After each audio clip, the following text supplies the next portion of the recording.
Hola, ¿qué tal? Saludos cordiales aquí en TV Senado en Profundidad de Campos. Hoy día estamos listos para conversar con el senador Alejandro Navarro, de la región del Biobío. ¿Cómo está, senador? Sergio, bien, acá en Penco, región del Biobío, esperando volver pronto al paraíso. eh, en cuarentena, como está Concepción, Talcahuano, Chihuayante, Hualpén, Talcahuán y Concepción. Oye, ha sido complicado, pero al mismo tiempo, en lo personal, la vida familiar, ¿cómo se ha visto alterada? Porque a usted le toca moverse de Concepción a Santiago, al paraíso. Claro, ahora está allá en la región, pero me imagino que en estos 5 meses más de alguna vez vino a Valparaíso y pasó por Santiago. La semana pasada estuvimos y de manera regular vamos viendo el peso de la agenda. Estuvimos en todo el proceso del 10%. Cuando la agenda está más relajada, lo hacemos vía telemática. No es fácil, como para millones de chilenos, Sergio, en la cuarentena, ni estar en casa, se pierde el ritmo, con muchas horas sentado frente al computador, empieza a doler la vista, porque esto es una nueva realidad de mucha pantalla durante todo el día, pero bien, de buen ánimo, creo que esto hay que superarlo con fuerza, tendrá que pasar, y por ahora hay que cuidarse y contribuir a que todos nos cuidemos. Bueno, no ha tenido problemas como en el caso de otras personas que hacen teletrabajo y de repente aparecen niños, aparecen jóvenes, aparecen vecinos gritando o cantando y todo eso mientras está contactado en la sesión solemne de la Cámara Alta. Pero sí, pues hay un video muy humano, que cada uno, digamos, sabe exactamente dónde le pica para poder rascarse, así que de eso, Sergio, tenemos experiencia. La intimidad en el hogar, cuando estás en contacto directo, cambia, y ese es un proceso de difícil adaptación. Bueno, a usted le ha tocado también una tarea bien singular dentro de la Cámara Alta en relación con los derechos humanos. Y hemos conocido el capítulo, el último que hemos conocido hasta ahora, en una historia con bastante desarrollo, de Fabiola Campillay, que fue atacada por un carabinero mientras se encontraba en un paradero de micro ahí en San Bernardo. Ella trabajaba en una fábrica de pasta y vio interrumpido su trayecto, pero al mismo tiempo un corte muy fuerte en el desarrollo de su vida personal y familiar. ¿Cómo ha sido examinada esta situación en la Comisión de Derechos Humanos que usted encabeza? Sergio, el 23 de octubre, es decir, 5 días después del estallido social, realizamos una comisión especial de derechos humanos en Santiago. Convocamos al general Mario Rosas, al señor ministro del Interior, al director de la PDI, a la defensora de la niñez, al fiscal nacional, a todos los organismos relacionados, a los colegios profesionales, al colegio médico, por cuanto teníamos denuncias graves de que a la fecha, 5 días después del estallido, había 44 casos de explosión ocular. Exigimos a 5 días del estallido, el 23 de octubre, el término de las escopetas de perdigones, por cuanto teníamos una causalidad enorme, en opinión del Colegio Médico, que decía que estos índices superaban lejos la guerra entre Palestina e Israel, en donde en 6 años tenían una cifra de 140, nosotros en 5 días ya llevábamos una cifra superior a los 40. Lamentablemente, a pesar de que eso se denunció, terminamos todo el estallido con más de 430 chilenos y chilenas con estallido ocular, producto de perdigones, entre ellos Gustavo Gatica y también Fabiola Campillay. Afortunadamente, los nombres de los carabineros involucrados ya se conocen. En el caso de Gustavo Gatica, un teniente coronel que adulteró su cama Wipro, y que además de eso fue dado de baja, no por las circunstancias propias de estos disparos. Él realizó 170 disparos en un día de su escopeta. En el caso de Fabiola Campillay, se ha identificado al carabinero, y yo espero de que el proceso, el debido proceso, arroje lecciones importantes para que el carabinero elimine el uso de perdigones, salvo en casos, como el reglamento y el protocolo lo dice, en que vea amenazada su integridad física, lo que no ocurrió ni en el caso de y aún menos en el de Fabiola Campillay, que estaba en un paradero esperando transporte público. Ahora, usted habló del general Rosas, que han concurrido a una conversación con ustedes en la Comisión de Derechos Humanos. ¿De qué manera él justifica toda esta situación? Primero, por la metodología que se utiliza en esta represión en contra de las manifestaciones, el armamento que se emplea y por otra parte también la forma como se abordan estas situaciones, por ejemplo, como el caso de Fabiola Campillay, que no recibe atención y, bueno, y se quedan en un largo proceso que se trata de un sumario interno y que finalmente, después de varios meses, el oficial que causó esta situación tan grave recién es desvinculado de la institución. En primer lugar, creo que el proceso de educación, de pedagogía de derechos humanos al interior de las Fuerzas Armadas, particularmente en Carabineros, no ha dado resultados. Han salido reprobados en materia de derechos humanos, porque básicamente la instrucción a personal que hace y tiene el dominio total del monopolio de la fuerza, en el caso de las armas, deben tener una formación particularmente profunda en derechos humanos. Y creo que se ha fracasado y hay que revisar los programas que se aplican tanto en el Ejército, la Armada, la Aviación y fundamentalmente en Carabineros. La situación de la PDI es una excepción, hay casos aislados, pero en Carabineros hemos descubierto un primer hecho. Hay entrada masiva de aspirantes a Carabineros sin requisitos básicos y sin la evaluación física y mental necesaria. Dos, la institucionalidad de Carabineros se desplomó, la credibilidad pública está en el piso, se requiere una reforma profunda y mientras ello no ocurra, van a haber anomalías de todo tipo, económica, administrativa y de derechos humanos. Quiero recordar que el general Mario Rosa, en un audio que luego se reconoció verdadero por la institución, señalaba de que no iba a dar a nadie de baja con motivos de operación policial y aunque se lo ordenaran, no lo iba a hacer. Eso es un abierto desacato a la autoridad política del presidente, del ministro del Interior, de los tribunales de justicia. Creo que hay un punto de inflexión, de quiebre, en el caso de Gustavo Gatica, por cuanto la institución dio de baja al que hoy día se indica como autor de los disparos, sin haber realizado la evaluación e investigación correspondiente, tanto así que la Fiscalía y la PDI procede a la detención del teniente coronel Crespo. Carabineros pasa por una situación muy compleja y personalmente creo que el general Mario Rosa está inhabilitado para conducir el proceso de modernización de Carabineros. Creo que la situación tiene que ser abordada en profundidad, no solo en materia de inteligencia policial, sino particularmente en los roles que corresponden al orden público y a la seguridad nacional.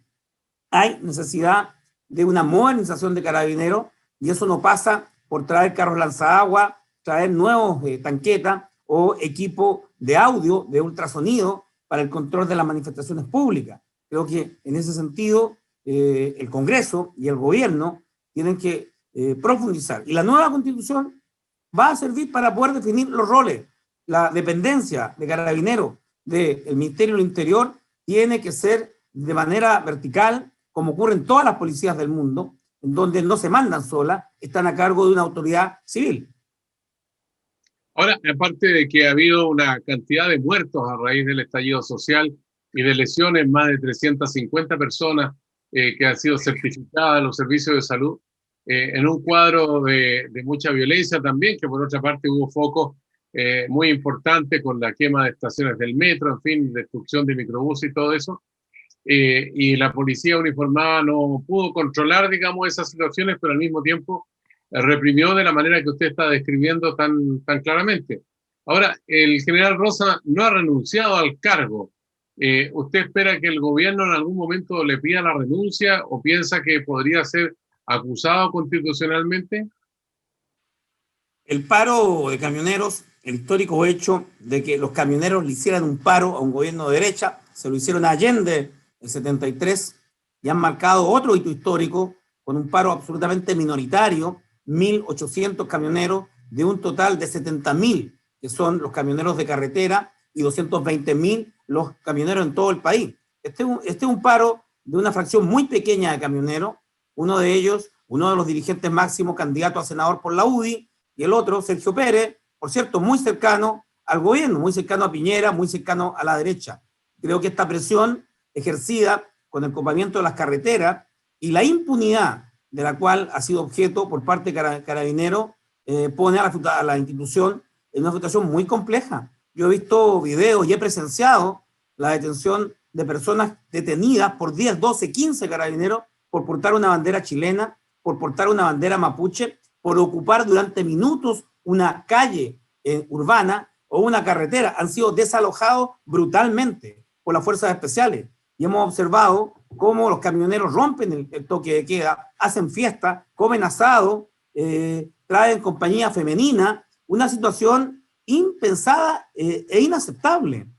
Sobre todo, interrumpir el transporte de alimentos, medicamentos, combustible en estado de catástrofe. Creo que si el gobierno no aplica la Ley de Seguridad Interior del Estado y va a tolerar estos hechos, va a tener graves problemas cuando hayan otras manifestaciones legítimas, porque todos tienen derecho a manifestarse, también los camioneros, porque los hechos que ellos denuncian son reales y graves. Nadie puede apoyar la quema de camiones, ya ha ocurrido de manera masiva. Lo que sucede es que hay una venda en los ojos del presidente Piñera, hay una venda en los ojos de todos los gobiernos, incluyendo el gobierno de la presidenta Bachelet, Frei, Lagos.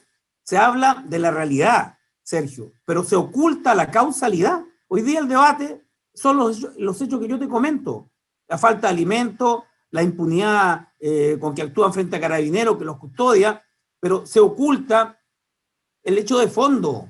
El problema de la quema de camiones es el problema de la tierra usurpada a las comunidades mapuche por el Estado de Chile en los últimos 140 años. Entonces, terminamos desviándonos del punto y las forestales terminan sacando el punto de responsabilidad que les pertenece y nos quedamos en lo contingente. Yo espero que esta vez sea distinto, de que pongamos orden, que efectivamente el gobierno actúe, como actuó Lagos en el paro de Marinaki, en los buses amarillos, en donde fueron a parar a la cárcel porque interrumpieron el libre desenvolvimiento del tránsito vehicular en la ciudad. Le ha faltado entonces energía al presidente Piñera, la energía que tuvo el presidente Lagos, pero ni uno de los gobiernos ha logrado ir al tema de fondo y van a haber camiones quemados, lamentablemente escuelas quemadas, como lo estamos observando, y hay que abordar en este tema en su esencia. Es un tema político, devolución de las tierras usurpadas, autonomía, autodeterminación de administración,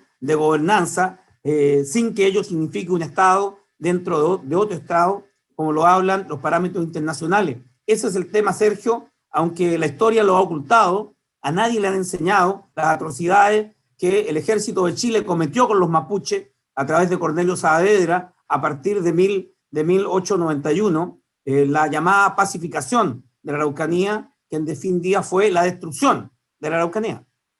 Senador Navarro, bueno, usted ha tomado dos puntas de un conflicto, digamos, que forma parte de la realidad que le corresponde enfrentar al presidente Sebastián Piñera y su gabinete.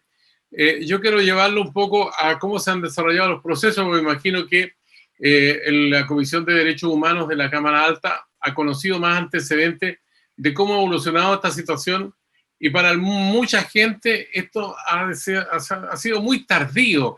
Se ha demorado mucho la investigación y todo eso. En el caso de Gatica, por ejemplo, y Campillay nos decía el otro día, su abogada, que no recibió ningún tipo de ayuda de parte de las autoridades de gobierno. Entonces, ¿de qué manera lo enfrentan eso ustedes? ¿Dónde dicen, como senador de la República, téngase presente con respecto a estos hechos? Sergio, a diciembre, a enero, a febrero, a marzo de este año, 2020, había más de 1.000 jóvenes en prisión preventiva por hechos que los propios fiscales, que los propios jueces, que sus abogados señalaban no eran constitutivos de delito, y por tanto no estaban sujetos a pena de cárcel. Sin embargo, a lo menos un 60%, es decir, más de 600 jóvenes, hombres, mujeres, estaban presos en prisión preventiva. El Estado ha tenido una política precautoria dura en contra de quienes participaron en los hechos del 18 de octubre, la inmensa mayoría de ellos, absolutamente, en mi opinión, inocentes de los cargos que se le imputan, y la historia y los procesos dirán la verdad. Y la negativa del gobierno a reconocer estos hechos. Creo que el abandono que sufrió Fabiola Campillay es el mismo abandono que tienen cientos de jóvenes mutilados. Aquí en Penco, en Concepción, perdieron su ojo, quedaron mutilados para toda la vida, profesores de educación física, profesionales, perdieron la vista de manera total o parcial en uno o en los dos ojos. Y se los ha abandonado en un programa que la propia autoridad sanitaria y de gobierno establece que no han sido proactivos. Creo que hay una deuda enorme pendiente y lo que subsiste es que a través de la ayuda el Estado quiere lavarse las manos y no reconocer la responsabilidad de la actuación de agentes del Estado. Hay 2.100 querellas criminales encabezadas por el INDH a través de Sergio Micro, un gran director del INDH, que están llevando adelante con absoluta imparcialidad y con gran profesionalismo. Entonces, el Estado no quiere, comillas, apoyar, porque eso involucra, comillas, reconocer culpabilidad o responsabilidad, pero es un grave error, porque esta generación no va a ser solo la generación del COVID-19, va a ser también la generación del 18 de octubre, y eso el gobierno o al gobierno no le gusta. Senador Navarro, ¿qué le parece? Hacemos una pausa aquí en Profundidad de Campos, el canal del Senado, para seguir dialogando para todo el país en una programación que habitualmente lo muestra usted en varios horarios durante la jornada y muchas veces lo hacemos en el Congreso Nacional, en la biblioteca del Congreso Nacional, pero hoy día usted está en el sur, en la región del Biobío, y nosotros estamos acá en el centro del país. Así que una pausa y volvemos con usted. Bien.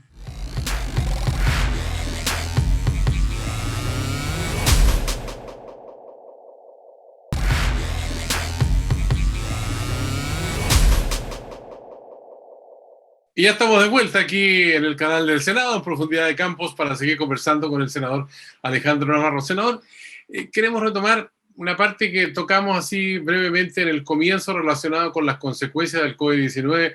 Ya hemos dado cuenta de más de 15.000 muertos en Chile, miles de contagiados, con todo lo que deriva eso desde el punto de vista económico, con un impacto muy fuerte, prácticamente la paralización de la mitad o mucho más del país en la producción, en los servicios y todo eso.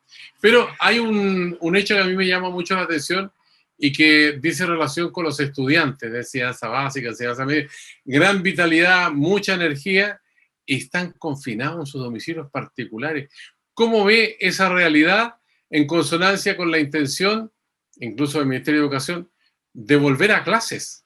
Sergio, tengo la absoluta convicción de que clases presenciales de los 3,5 millones de niños y adolescentes que hay en Chile no van a haber en el 2020. Se va a volver el 2021 y va a ser un año de 2 por 1, 2020-2021. Y hay una porfía, una obstinación en Raúl Figueroa, ministro de Educación, en intentar volver a clase en estas condiciones, y las madres de Chile ya han decidido que no van. Por tanto, el problema real es que en voz del propio ministro Figueroa, de los 3,5 millones de niños y adolescentes, el 13% de ellos no tiene ni conectividad, ni computador, ni celular. Y por tanto, 445.000 niños en Chile están abandonados de la pedagogía telemática y el gobierno no ha hecho absolutamente nada por corregir esta grave diferencia, esta falencia.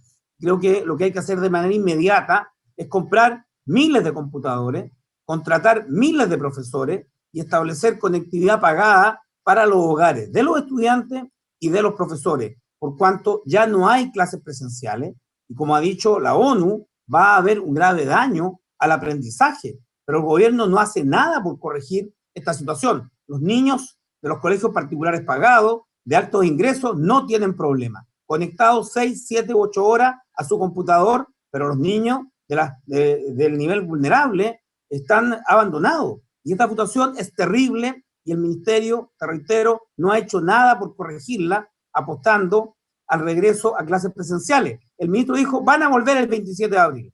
Y aunque después se desdijo, ahí está el video, él pronosticó volver el 27 de abril. Bueno, llegó septiembre y no se puede volver. Y va a llegar diciembre y no se va a volver. Mientras tanto, el gobierno tiene que resolver Los profesores ya lo han dicho mayoritariamente, los padres apoderados, y particularmente la experiencia de Europa, de Corea del Sur, de España, de Francia, Italia, donde luego de regresar han tenido que volver a sus casas porque hay contagios masivos. Por tanto, esta es una situación crítica en donde el gobierno ha perdido el rumbo y tiene que corregirlo. En este sentido, todo indica, y hemos conocido un informe de la Universidad de Concepción, en mi región del Biobío, donde tenemos cuarentena progresiva en cada día en más comunas, es que este crecimiento es exponencial. Y el error, Sergio, estuvo en un hecho en donde las cifras que hemos evaluado nos señalan. El ministro Enrique París, por televisión de los matinales, dijo, hay una leve mejoría, y como la televisión de Santiago cree que Santiago es Chile, el mensaje de la leve mejoría fue para todo el país. Y al día siguiente, en las plazas públicas estaban los niños en los juegos, al día siguiente las calles se llenaban. Hay un dato. Lo estamos pagando ahora. Hay un dato de la última encuesta Ipsos que habla del regreso a clase. 81% de los apoderados no enviaría a sus hijos al colegio hasta que haya una vacuna. Ese sería, digamos, el requisito fundamental para este 81% de padres apoderados en relación a sus hijos. Eso es exactamente así, lo señala, te reitero, la encuesta del Colegio de Profesores, nuestro propio termómetro. Hemos estado reunidos con apoderados organizados desde Arica a Magallanes y creemos que sería francamente temerario hacer regresar a los jóvenes a clase, a los niños a clase, por cuanto, como hemos dicho, ellos, si bien al parecer tienen mayor resistencia al virus, son vectores, y en muchos hogares, cientos y miles de hogares, hay adultos mayores. En Chile hay 2.400.000 adultos mayores. Y por tanto, creo que la protección de la salud no es solo de los niños, sino también de quienes viven dentro de su casa. Y las madres ya han hablado, y Figueroa lo debe entender y ponerse a trabajar para resolver el problema. Los profesores están agotados, porque no es lo mismo la clase presencial, y eso requiere más conectividad. En 200 comunas, Sergio, en 200 comunas hay un 17% y menos de conectividad a Internet, y en más de 1.200 localidades de Chile hay cero Internet.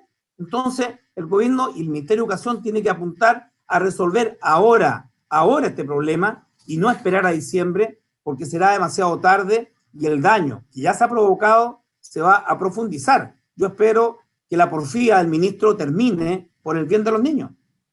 Ahora, hay otro punto que tiene que ver también con esta realidad que nos ha tocado, que es una tragedia en realidad, porque ha tenido los efectos sanitarios que hemos conocido con las muertes que le señalaba, pero al mismo tiempo hay un efecto en la salud mental, no solamente de los niños, los adolescentes, también en los profesores.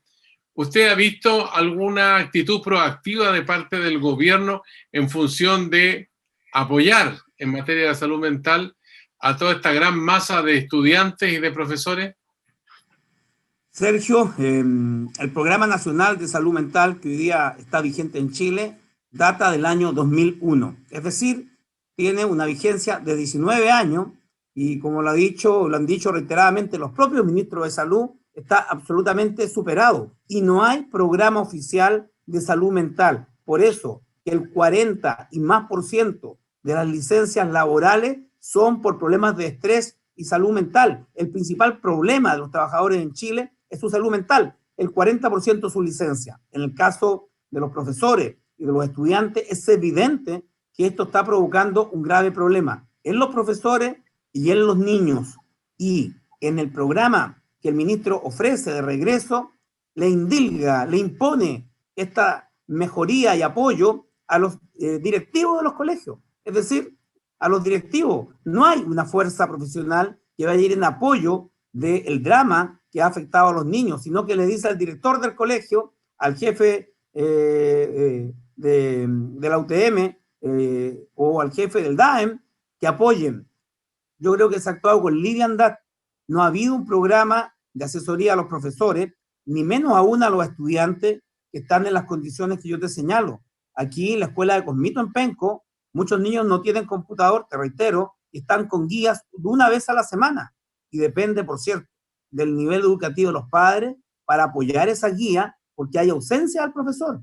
Por lo tanto, allí se está provocando un daño profundo que se puede y se debe corregir. La salud mental tiene que ser enfrentada con profesionalismo y yo espero que cuando se regrese, que va a ser el 2021, haya programas especiales de apoyo, fortaleciendo los equipos directivos con profesionales del área para que puedan ver los casos particulares y la asistencia general, pero pretender que a los profesores que están ya agotados con el training que llevan,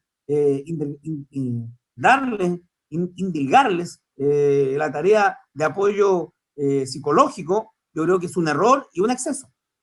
Senador Navarro, otra de las consecuencias está a la vista, digamos, el mismo presidente de la República ha reconocido un nivel de 3 millones de personas desocupadas en Chile, que forma parte de la fuerza de trabajo, y eso es muy trascendente, digamos, porque no solamente está la falta del trabajo, sino satisfacer necesidades básicas como la alimentación. Hay más de 1.200 ollas comunes que están funcionando a través del país. Hay iniciativas que ustedes mismos han votado en el Congreso, el ingreso familiar de emergencia, el apoyo a las pymes que ha sido insuficiente, según dicen los dirigentes de esas organizaciones. En fin, hay un cúmulo de problemas también con el apoyo a la clase media, que ha sido otra de las dificultades que se ha presentado. ¿Usted ve que hay un camino de solución que globalmente permita, por una parte, ¿no es cierto?, reactivar la economía en un mediano plazo y por otra parte, que el Estado dé una asistencialidad que sea más efectiva? Porque las cajas también han sido criticadas por algunos en la oposición, porque algunas partes no llegaron las cajas, en otras llegaron a gente que no las necesitaba, y de los 3 millones de cajas todavía no ha habido un balance. Entonces, tenemos un cuadro bastante complejo en ese sentido, y me gustaría que usted nos diera unas 2 o 3 frases en relación con el juicio que se ha ido formando en el ejercicio de su cargo de senador por la región del Biobío. Sergio, yo he sido crítico. El 2 de abril le señalé en la sala del Senado al ministro Ignacio Briones que la ley del FOGAPE, destinada a ayudar a la pequeña y mediana empresa, iba a ir a parar a la gran empresa. De los 5.000 millones de dólares, más de 4.000 iban a ser colocados por las grandes empresas, marginando a los pequeños. Y me abstuve en esa ley y le dije, ministro, usted va a tener que volver. Y volvió. Cuando se aprobó el subsidio de los 65.000 pesos, le dijimos, ministro, esto es insuficiente, usted va a tener que volver. Y no solo volvió una vez, volvió 3 veces más. Cuando discutimos la ley ProPyme, que como dice Roberto Fantuzzi, es una ley pro gran empresa, el resultado ha sido desastroso. Creo que el gobierno no ha entendido con profundidad o no ha querido entender que el problema es estructural antes del 18 de octubre. Ya había graves problemas con la economía que se agravaron, por cierto, con la situación del 18 de octubre y luego con la pandemia, pero las pymes están abandonadas. Las pymes no requieren que se le devalúen de manera automática, depreciación 100%, porque no están comprando maquinaria. Tienen paralizada la maquinaria, toda su infraestructura, sus talleres. No tienen depreciación inmediata para bienes intangibles, porque van a ser bienes en las Islas Caimanes o en los paraísos fiscales. Creo que el gobierno ha centrado su opción en la gran empresa y en cifras muy concretas, claramente el gobierno ha hecho un programa de 12.000 millones de dólares para ir en reactivación económica y el pueblo, Sergio, el pueblo que pidió y exigió el 10%, está poniendo 18.000 millones de dólares en la economía local, de los cuales aproximadamente 2.400 millones de dólares lo va a pagar en IVA, que regresa al Estado, en un error completo del ministro Briones, que denostó la medida, Chile se caía a pedazos, hicieron creer que esta era la irresponsabilidad más grande en la historia de Chile, y hoy día este 10% ha reactivado la economía y ha dado un respiro al gobierno. Por tanto, creo que hay mucho por hacer y el gobierno tiene que decidirse a poner el impuesto a los súper ricos. Son 1.800 familias en Chile que pueden tener patrimonio superior a los 100 millones de dólares o a los 3.000 millones de dólares, como los tiene el presidente Piñera. Impuesto a los súper ricos, como una manera de solidaridad activa, porque esa solidaridad activa de los más ricos de Chile no se ha visto. No se ha visto. Esta tragedia es peor que el tsunami, es peor que un terremoto, porque persiste y se queda. Como decía Fantuzzi, y lo cito de nuevo, toda la infraestructura de las pymes está allí. Lo que falta son condonación de las deudas de la Tesorería General de la República, dinero fresco para poder mover y también poder dar crédito. Y por cierto, que los bancos tengan una pizca de solidaridad, porque los bancos son crueles en pandemia o sin pandemia. Le pediría a usted que hiciera una especie de vaso comunicante de todo este fenómeno que era inesperado, de este terremoto de largo aliento que hemos tenido en Chile, con el desafío que tiene la ciudadanía para el plebiscito del 25 de octubre. ¿Usted cree que todas estas situaciones críticas se van a reflejar en el plebiscito del 25 de octubre y de qué manera? Sergio, hay un mandato del 18 de octubre. La gente, impensadamente para muchos, exige nueva constitución. Jovino Novoa, cuando hace 14 años ingresé al Senado, decía, no, Navarro está loco, pide nueva constitución, Patagonia sin represa, no más AFP. Y estamos en la nueva constitución, porque es una necesidad, no es una idea de izquierda. Yo no quiero una constitución de izquierda, quiero una constitución que refleje el siglo XXI y esté al servicio de la patria, no a los intereses de unos pocos. Y por tanto, el proceso constituyente y la nueva constitución son parte esencial en el proceso de salvataje de la economía, pero también de la sociedad. Sin nueva constitución no va a haber paz social. Y en ese sentido, creo que la pandemia le ha agregado un elemento de complicación, pero que es absolutamente salvable. Quiero decirte de que hace ya un mes le señalé a mi equipo de trabajo de que el error de la derecha era ir hacia otra derrota. Está claro que si hay plebiscito, la opción apruebo va a tener 80% y la opción rechazo 20%. Que por tanto... Usted, senador Navarro, está en la misma postura que Lavín y que Longueira por el apruebo. La habilidad de Longueira está a toda prueba respecto de comprender de que la derecha va hacia una derrota gratuita, porque la cruz del rechazo para los candidatos a alcalde, para los candidatos a concejales, a gobernadores, por eso que esa cruz, Lavín, ni corto ni perezoso, se la sacó de manera inmediata y más aún se vistió de socialdemócrata, porque entiende que hay un rechazo a un sector de la derecha en donde la economía está por sobre la vida. Entonces, lo que yo te señalo es de que en esa opción de licuar el plebiscito, de establecer una opción masiva al apruebo, como fue el plebiscito del 89 de las reformas constitucionales. Si todos están de acuerdo, ¿para qué voy a ir a votar? Porque hay un sector de la derecha que quisiera que el plebiscito votara muy poca gente y que el resultado fuera estrecho. Entonces, creo que eso va a obligar a la oposición a hacer una evaluación por cuanto la amenaza de la cuarentena durante octubre es real y concreta.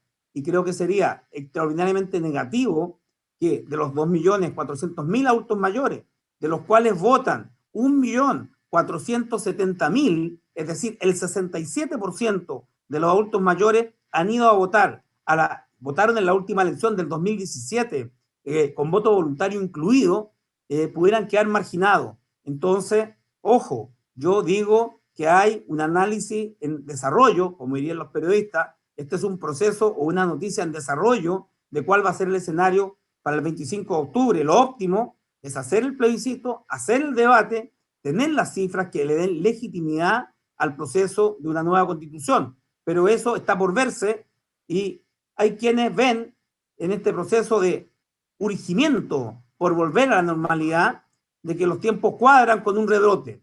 Yo quiero decirte lo de Santiago, de poner sillas en las calles, dan los meses claros para que si esa medida falla, como yo creo que va a fallar, porque ya falló en toda Europa, ha fallado en Corea del Sur, vamos a tener nuevas cuarentenas en la región metropolitana, porque hay una acción precipitada de las autoridades por volver a la, comillas, normal economía. Senador Navarro, se nos terminó el tiempo, pero una frase, solamente porque vi que en días pasados usted escribió un tuit relacionado con el Licura Chehuaylaf, que obtuvo el Premio Nacional de Literatura. Si bien él no pertenece a la región del Biobío, pero en la región del Biobío hay comunidades mapuche, al igual que en la región de la Araucanía, la región de los ríos y también en la región de los lagos. Así que alguna razón tuvo usted para saludar este premio para el poeta Chehuaylaf.